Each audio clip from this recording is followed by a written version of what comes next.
அன்னை பர்னிச்சர்ஸ், அன்னை திருமண சீர்வரிசை பொருட்கள், டிவி, ஃபிரிட்ஜ், வாஷிங் மெஷின் உள்ளிட்ட 200க்கும் மேற்பட்ட பொருட்கள் அடங்கிய திருமண சீர்வரிசை ரூபாய் 99,000 மட்டுமே. தமிழகம் முழுவதும் இலவச டோர் டெலிவரி. தொடர்புக்கு 7550014440 9345044044. நிம்மதி ப்ராப்பர்ட்டி மேனேஜ்மெண்ட். கான்டாக்ட் 7667008999.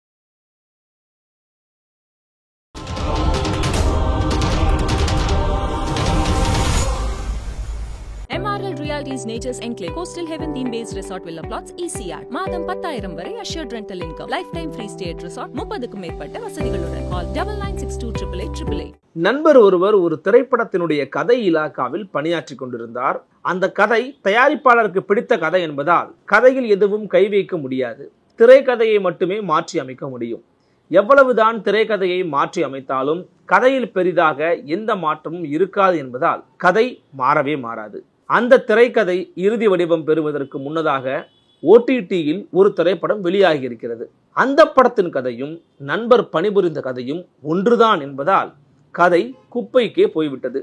இதில் எவ்வளவு உழைப்பு நட்டம்!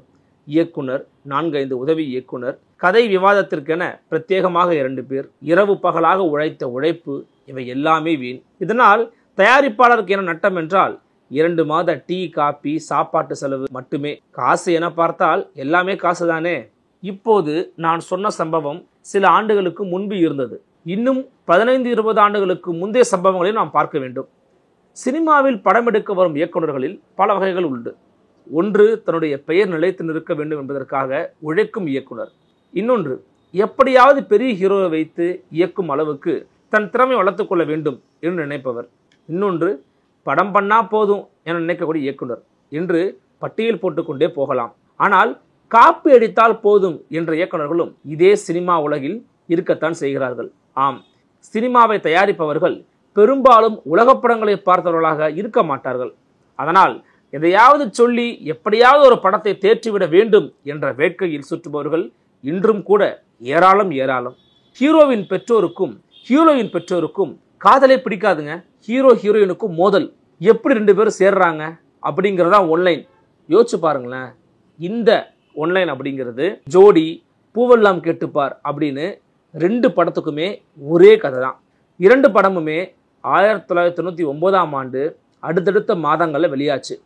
இதனால் இன்னும் 6 படங்கள் வெளியாகவே இல்லையா. ஏன்னு கேட்டிங்கன்னா எல்லா படத்துக்குமே இந்த ஒன்லைன் தான் கதை. இதில் என்ன அதிர்ஷ்டவசமாக நடந்துச்சுன்னா, முந்திக்கொண்டு வெளியான படம் பூவெல்லாம் கேட்டுப்பார். ஸோ அந்த படமும் தப்பிச்சிருச்சு. இதற்கு அடுத்தபடியாக ஜோடி படம் ரிலீஸ் ஆச்சு. ஜோடி படம் அதில் வந்து மியூசிக் மற்றும் ஆக்டிங்கால் 100 நாளை தாண்டி ஓடிச்சு. அப்படியே நீங்கள் கேட்குறவங்க கண்ணை மூடிக்கிட்டு JJ படத்தையும் எனக்கு 20 உனக்கு 18 படத்தையும் கொஞ்சம் யோசிச்சு பாருங்கள். தவற விட்ட ஹீரோயினை துரத்தி பிடிக்கிறது எப்படி அப்படிங்கிறது தான் ஒன்லைன். இதுவும் 2003ஆவது வருஷம் அடுத்தடுத்த மாதங்களே வெளியாச்சு. ஃபஸ்ட்டு JJ, அப்புறம் எனக்கு 20 உனக்கு 18 அப்படின்னு. ஒரு ஹாலிவுட் படத்தை தெலுங்கில் எடுத்து அதை தமிழில் டப் பண்ணி அதிலிருந்து பிறந்தது தான் JJ படமும் எனக்கு 20 உனக்கு 18 அப்படிங்கிற படமும். இது மட்டும் இல்லை, இன்னும் இதே கதையோட ஒரு படத்தை எடுத்து பாதியிலேயே மூட்டை கட்டியிருக்காங்க. மலையாள இயக்குனர் ஷாஜி கைலாஷ் இயக்க, ரகுமான் இசையமைக்க, அர்ஜுன் நடிக்க அப்படின்னு ஜெகஜோதியாக படம் உருவாகிருக்குது. அந்த படத்தோட பேர் தான் அசோகா. இந்த படமும் பாதியில் நிறுத்திட்டாங்க. இதற்கு என்ன காரணம் தெரியுமா? அஜித் நடிப்பில் வெளியான ரெட்டு படத்தோட கதையும் இந்த அசோகா அப்படின்ற பேரில் உருவான கதையும் ஒன்று தான். அ வாக் இன் த கிளவுட்ஸ் அப்படின்னு ஒரு இங்கிலீஷ் படம் இருக்குது. இதை பார்த்த தமிழ் இயக்குநர்கள் பல பேர் இதை எல்லா தயாரிப்பாளர்கிட்ட கொண்டு புறப்பட, ஒருவர் பூஜை போட, இன்னொரு படப்பிடிப்பு தொடங்க அப்படின்னு வேலையெல்லாம் ஜரூராக நடந்திருக்குது. ஆனால் உண்மை என்ன தெரியுமா? ஒரு கட்டத்தில் இந்த படத்தை தான் இவங்க டப் பண்ணி இதை பண்ண போகிறாங்க அப்படிங்கிற உண்மை வெளிவரவும் எல்லாருமே அப்படியே ஸ்டாப் பண்ணிட்டாங்க. இதை மாதிரி பல திரைப்படங்கள் பாதியிலே நின்று போயிருக்குது. இதனால் பல தயாரிப்பாளர்களின் குடும்பங்கள் நடுத்தெருவுக்கே வந்திருக்குது. இன்னும் பல சுவாரஸ்யமான சினிமா துணுக்குகளை தெரிந்து கொள்ள சப்ஸ்கிரைப் பண்ணுங்கள். 4th Estate Tamil.